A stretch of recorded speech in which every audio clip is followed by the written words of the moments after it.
Paris, France. May 26, 2026. Court Philippe Chatrier. The most famous clay court in the world was supposed to host another routine second-round match at Roland Garros. Instead, it turned into something that felt closer to a national event than a tennis match. Long before the players even walked onto the court, the atmosphere outside the stadium had already changed. Fans wrapped in Philippine flags lined the entrances hours early.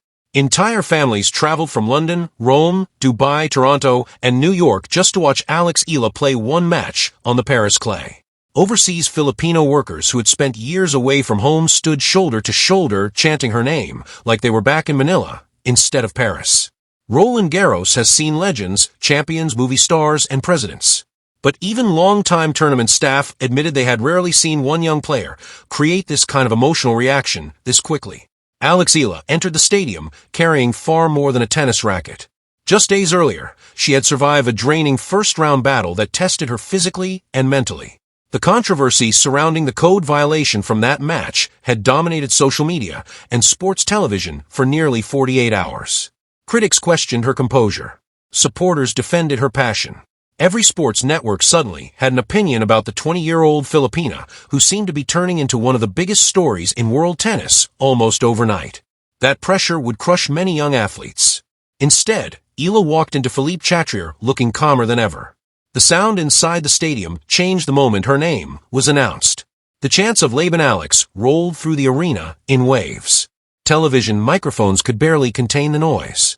French commentators compared the atmosphere to a Davis Cup final. American broadcasters called it one of the loudest crowds of the tournament so far. Fans were standing before the warm-up even started. Philippine flags covered entire sections of the lower bowl. Some supporters were crying before the first point had even been played because they understood the size of the moment. For decades, Filipino tennis fans watched history happen for other countries. Now one of their own was standing in the middle of the sport's grandest stages, refusing to look intimidated. And then came the surprise nobody saw coming. Elon Musk quietly entered the stadium without any public announcement. No major press release. No social media post. Most fans did not even notice him at first because all eyes were fixed on the court. But once cameras caught him seated among the VIP guests, the internet exploded instantly. Within minutes, clips of Musk watching Eala began circulating online. Sports blogs, entertainment outlets, and financial media suddenly collided into one bizarre story. Why was one of the richest men in the world sitting quietly at a women's tennis match in Paris? The answer became clearer as the match unfolded. Because this was not just tennis anymore. This was momentum. This was global attention forming in real time around a player who suddenly looked capable of becoming one of the sport's next crossover stars. Eala was not simply winning matches. She was creating emotional investment. Every point felt personal to the crowd. Every fist pump triggered another eruption from the stands. Even neutral French fans started joining the chants because the energy became impossible to resist. The remarkable part was how composed she looked under all of it. Young players often struggle when the spotlight grows too quickly. Their games tighten. Their decision-making collapses. Their emotions start controlling points. Eala looked different. Her footwork stayed sharp. Her left-handed angles kept pulling opponents off the court. Her returns landed deep. Her confidence kept growing with every rally. Analysts who once described her as a promising prospect were now openly discussing her as a legitimate future contender on the biggest stages in tennis. What made the moment even more powerful was the symbolism surrounding her rise. She represented a country with almost no modern history at the top level of tennis. The Philippines is known globally for boxing legends, basketball obsession, and passionate sports culture, but not for producing Grand Slam contenders. Yet here was a 20-year-old Filipina turning Philippe Chatrier into what sounded like a home stadium. That emotional connection mattered. Fans were not just watching an athlete. They were watching possibility. They were watching barriers disappear point by point. The economic reality behind the story mattered too. Flights from the Philippines to Paris are expensive. Many fans in attendance were nurses, caregivers, engineers, and workers living abroad who spent savings just to witness history in person. Some had waited outside the grounds overnight for tickets. Others watched from giant screens outside because seats were impossible to find once Eala advanced. Roland Garros officials reportedly underestimated the demand surrounding her matches, and secondary market ticket prices surged after her first-round win. Suddenly one player had become one of the hottest attractions of the tournament. And through all of it, Eala never looked overwhelmed. That may have been the most important development of all. Tennis history is filled with talented young players who briefly exploded into fame before pressure swallowed them whole. But Eala's body language in Paris told a different story. She looked like someone beginning to understand that she belonged there. Not as a novelty, not as an underdog story, as a real competitor capable of shaping the future of women's tennis. That is why the Philippe Chatrier moment mattered far beyond one second-round match. It revealed something larger happening around Alex Eala in real time. The crowds were growing bigger. The global attention was accelerating. Celebrities were appearing. Broadcasters were shifting tone. Opponents were starting to treat her differently. The tennis world was no longer asking whether she could compete at this level. The conversation had quietly changed into something much bigger. How far can this rise? There was no announcement. No cameras waiting outside the entrance. No dramatic reveal on the stadium screens. 1 minute the crowd inside Court Philippe Chatrier was buzzing about Alex Eala's second-round match at Roland Garros. The next minute, people in the front rows started whispering and pointing toward the VIP section. The richest man in the world had just walked into the stadium, completely unannounced.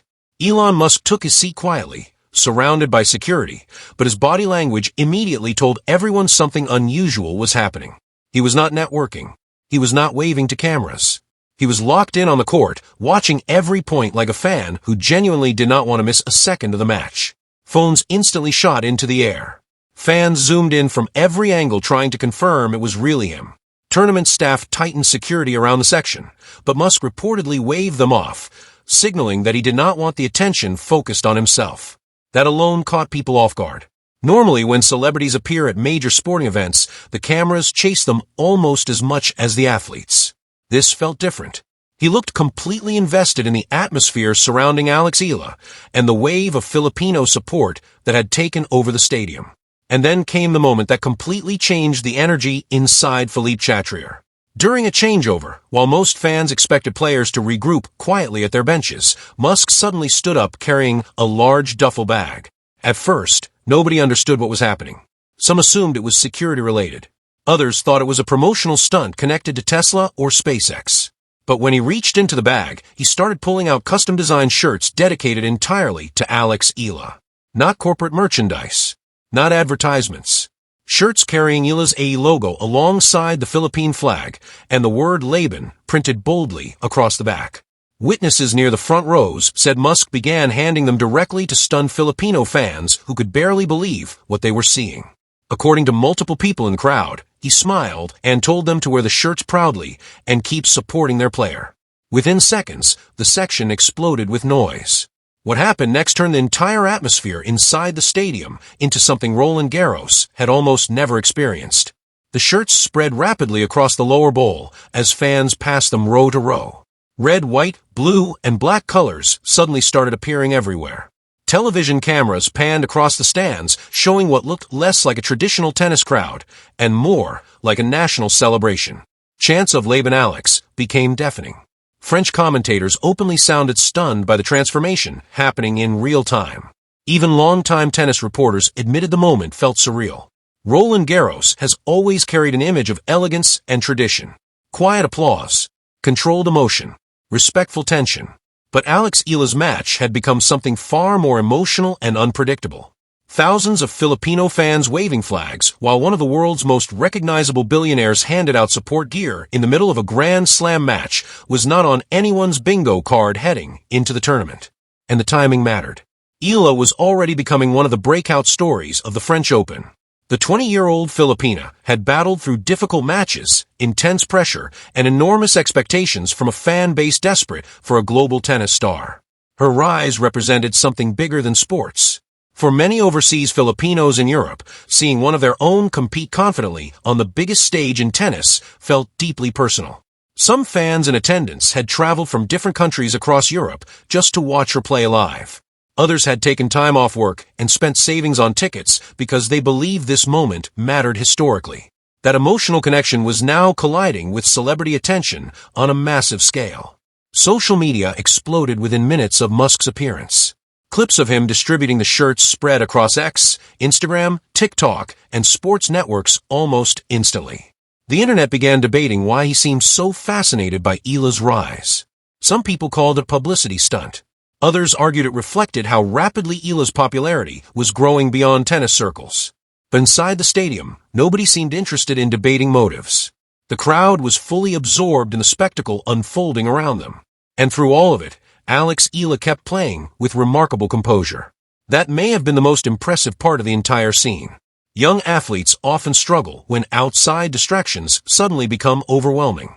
Celebrity attention, viral moments, roaring crowds, and global headlines can easily break concentration. Eala looked energized by it instead. Every point she won sent another shockwave through the arena. Every fist pump triggered another eruption from fans wearing those newly distributed shirts. The stadium no longer felt divided into neutral spectators and supporters. It felt unified behind a movement growing larger by the minute. By the middle of the match, commentators were openly describing the atmosphere as one of the loudest and most emotionally charged scenes of the entire tournament. Some French fans who had entered the stadium as neutrals were now chanting alongside Filipino supporters simply because the energy had become impossible to resist. Tennis, usually defined by restraint and tradition, suddenly looked closer to a soccer final or Olympic event. What made the story resonate so deeply was the contrast at its center. One side of the court featured a young player from a country with almost no history of producing Grand Slam contenders. In the stands sat overseas workers, immigrants, caregivers, students, and families proudly waving Philippine flags in one of the most prestigious sporting venues in the world. And somewhere in the middle of that emotional storm sat the richest man alive, quietly helping amplify the moment instead of trying to dominate it himself. The noise inside Philippe Chatrier kept building until it no longer sounded like a tennis crowd. It sounded like belief. Thousands of Philippine flags moved in waves across the stadium, and every chant of Laban Alex came back louder than the one before it. The atmosphere had crossed into something emotional, almost defiant. Fans were no longer reacting point by point. They were pushing energy toward the court like they believed they could physically carry Eala through the match themselves. And then came the moment cameras could not stop replaying. Eala stood at the baseline waiting to serve when she glanced toward the front row where Elon Musk remained standing near the court. The crowd expected some dramatic reaction. A smile. A wave. A celebration for the billionaire who had just turned half the stadium into a sea of custom AE shirts. Instead, Eala gave a single nod. Calm. Focused. Controlled. It lasted maybe a second, but the meaning behind it felt enormous. That tiny gesture became the symbol of the afternoon. No speeches. No theatrics. Just two people who understood momentum and pressure in completely different worlds. Musk had built a reputation around disruption, risk, and impossible ambitions. Eala, meanwhile, was becoming one of the youngest stars in global tennis by surviving pressure most players spend years learning how to handle. The nod felt less like celebrity interaction and more like mutual recognition between two people who understood what it meant to operate under massive public expectation. And once play resumed, the entire energy of the match changed. Eala started hitting with a level of confidence that stunned even veteran analysts covering the tournament. Her footwork became sharper. Her left-handed forehand started finding impossible angles. Her return game suddenly looked fearless. She stepped inside the baseline against a higher-ranked opponent and dictated rallies instead of reacting to them. The crowd fed off every shot. Every winner created another explosion of sound that echoed through the upper decks of Philippe Chatrier. The first break of serve changed everything. Eala attacked early in the game, forcing errors with depth and pace instead of waiting for mistakes. At break point, she ripped a backhand crosscourt that clipped the sideline and sent the crowd into chaos. Fans wearing the custom Laban shirts jumped to their feet screaming. Flags spun wildly in the air. Commentators struggled to hear themselves over the noise. One broadcaster described the atmosphere as completely unlike traditional Roland Garros tennis. And the remarkable part was how composed Eala remained inside the storm surrounding her. Young players often get overwhelmed once the crowd becomes too emotional. They rush points. They